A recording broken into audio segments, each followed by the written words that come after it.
Visakha hotel Sairam parlour సాంబార్లో జలగ కలకలం. కస్టమర్ల సేఫ్టీని గాలి కుదిరేసిన యాజమాన్యం. నాసిరకం వంటకాలతో ప్రజల ఆరోగ్యంతో వ్యాపారం చేస్తున్న సాయిరాం పార్లర్ యాజమాన్యం.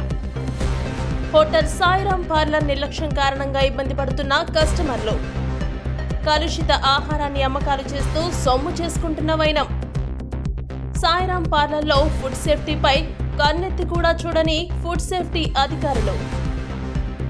ఫుడ్ సేఫ్టీ అధికారులకు ఫిర్యాదు, బాధితులు ఫిర్యాదు చేసినా పట్టించుకొని వైనం.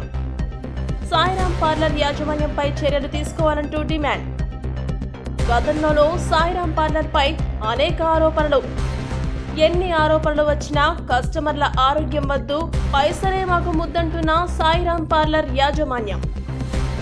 దీనిపై మరింత సమాచారాన్ని మా బ్యూరో చీఫ్ బాలకృష్ణ అందిస్తారు.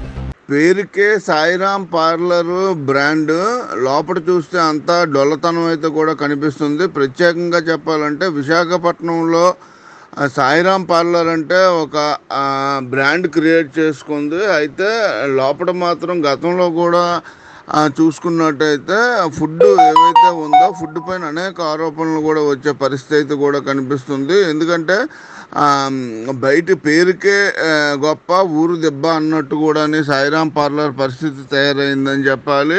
ఎందుకంటే కల్తీ ఆహారం అంటే నాణ్యత లేని ఆహారాన్ని ప్రజలకు అమ్ముతూ లక్షల కోట్లలో కూడా సొమ్ము చేసుకుంటున్న వైనం పట్ల నగర వాసులు అయితే మాత్రం పెదవి విరుస్తున్నారని చెప్పాలి. ప్రధానంగా చూసుకుంటే గతంలో కూడా సాయిరాం పార్లర్ ఏదైతే ఉందో సత్యం కానీ సాయిరాం పార్లర్ కానీ న్యూ సాయిరాం పార్లర్ ఇవన్నిటిలో కూడా నాసిరకమైన ఫుడ్ అమ్ముతున్నారు, కస్టమర్లకు నాసిరకమైన ఫుడ్ సప్లై చేస్తున్నారంటూ కూడా అనేక ఆరోపణలు వచ్చాయి. అయినప్పటికి కూడా దానిపైన ఎవరు కూడా దృష్టి సారించలేదు.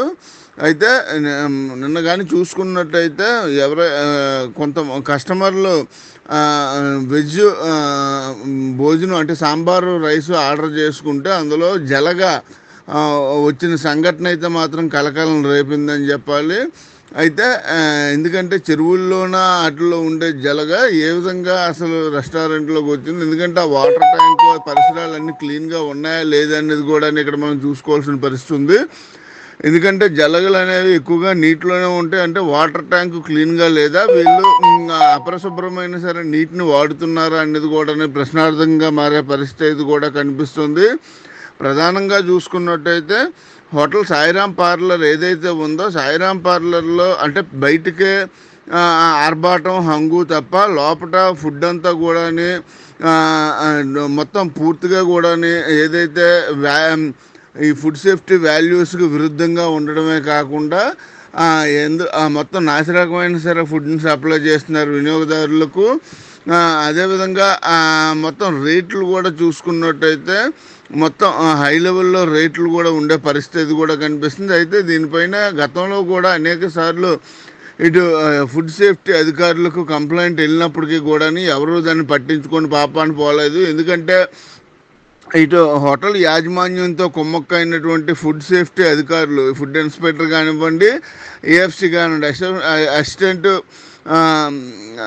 ఫుడ్ సేఫ్టీ సంబంధించి అసిస్టెంట్ ఫుడ్ కంట్రోలర్ ఎవరైతే ఉన్నారో ఆయన కానివ్వండి, వీళ్ళు మొత్తం తొత్తులుగా మారారు. సాయిరాం పార్లర్ యాజమాన్యాన్ని తొత్తులుగా మారి ఈ విధంగా కనీసం ఎక్కడా కూడా సేఫ్టీ స్టాండర్డ్స్ లేకుండా చేస్తున్న ఫుడ్ అని అనేక సార్లు కంప్లైంట్లు వచ్చినప్పుడు కూడా పట్టించుకున్న పాపాన్ని పోలేదు. అందుకనే సాయిరాం పార్లర్ బరితెగించి మరి ఈ విధంగా నాణ్యతలైన ఫుడ్ని విక్రయించే పరిస్థితి కూడా కనిపిస్తుంది. అసలు విశాఖపట్నంలోనే ఉన్న హోటల్స్, రెస్టారెంట్స్లో ఎప్పటికప్పుడు తనిఖీ చేయవలసినటువంటి ఫుడ్ సేఫ్టీ అధికారులు ఎప్పుడో ఎక్కడో ఏదైనా సంఘటన జరిగితే తూతూ మంత్రంగా ఒకటి రెండు హోటల్లో తనిఖీలు చేసి చేతులు దులిపేసుకుంటున్నారు తప్ప పూర్తిగా ఈ హోటల్ రెస్టారెంట్ల పైన నిఘా పెట్టడం లేదు, తనిఖీలు చేయడం లేదన్నది మాత్రం కూడా తేటతెల్లమవుతుంది. ఏదేమైనప్పటికి కూడా సాయిరాం పార్లర్లో నిన్న జరిగినటువంటి ఘటన ఏదైతే ఉందో అదైతే మాత్రం పూర్తిగా విశాఖ నగరవాసులతో పాటు చుట్టుపక్కల ఉన్న మిగతా జిల్లాల ప్రజలు అంటే ఉత్తరాంధ్ర వాసులు కూడా ముక్కును వేలేసుకునే పరిస్థితి కూడా కనిపిస్తుంది. ఎందుకంటే అనేక మంది ఇటు సాయిరాం పార్లర్ అంటే విశాఖపట్నంలో పేరెందుకు గన్నది కాబట్టి ఆడికి వచ్చి భోంచేసేందుకు ఇష్టపడుతూ ఉంటారు. అయితే ఇక్కడ నాణ్యత లేని ఆహారం, కల్తీ ఆహారం అమ్ముతున్నారని చాలా సర్వసాధారణంగా ఎవరికి తెలీదు. అందుకని ఈ విధంగా ఎగబడుతున్నారంటూ కూడా అనేక ఆరోపణలు కూడా వెల్లువెత్తున్నాయి. గతంలో కూడా సాయిరాం పార్లర్ పైన అనేక ఆరోపణలు కూడా వెల్లువెత్తాయి. ఎప్పటికైనా సరే ఫుడ్ సేఫ్టీకి సంబంధించిన అధికారులు పూర్తి స్థాయిలో తనిఖీలు జరిపి ఇటువంటి హోటల్స్ పైన చర్యలు తీసుకొని యాజమాన్యాన్ని కఠినంగా శిక్షించాలంటూ కూడా ప్రతి ఒక్కరు వేడుకునే పరిస్థితి కూడా కనిపిస్తుంది.